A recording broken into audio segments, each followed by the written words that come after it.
La commissione toponomastica è un organo essenziale per la quotidianità. Abbiamo intere zone dedicate a manchevoli delle indicazioni toponomastiche e c'è necessità.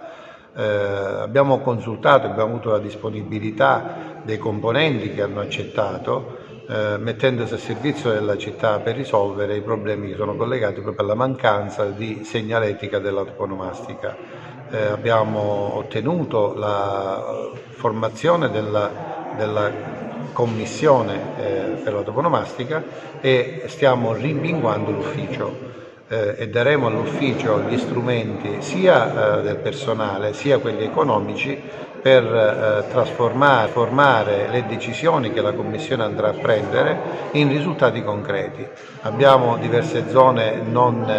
designate, senza nominativi, e abbiamo delle zone dove per l'evoluzione del tempo i numeri civici si sono sovrapposti. Queste e tantissime altre situazioni la Commissione avrà sicuramente la capacità di portare alla soluzione e non posso che ringraziare tutti i componenti che hanno accettato la nomina e augurare buon lavoro. Ci aspetta un bel lavoro perché ci sono per esempio tutte le contrade che dovranno avere un nome ed è un lavoro incredibile, sono tante persone che non riescono ad avere una via e un numero civico dove farsi recapitare la posta, ci sono problemi, la commissione toponomastica non significa soltanto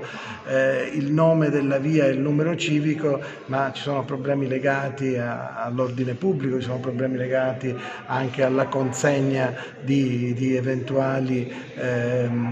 notifiche, ci sono anche situazioni che riguardano per esempio anche l'assistenza domiciliare, tante persone non riescono a ricevere un'assistenza domiciliare adeguata o se dovesse esserci un caso in cui c'è necessità dell'intervento delle forze dell'ordine, se non c'è il nome di una strada e un numero diventa un problema. Sono molto contento che sia il Consiglio Comunale che l'amministrazione comunale ha nominato persone che amano Licata, c'è la professoressa Incorvaia che già si occupa di toponomastica femminile, ci sono persone che a vario titolo amano questa città e quindi ci metteremo subito al lavoro e cercheremo di compensare dei buchi che ci sono. Già ho chiesto al sindaco di intercedere per un incontro urgente con il prefetto perché ci sono un sacco di proposte di nomine delle commissioni precedenti di alcune strade legate ai personaggi illustri che devono essere in qualche modo ratificate dalla prefettura e che ancora non sono state ratificate e quindi ci aspettiamo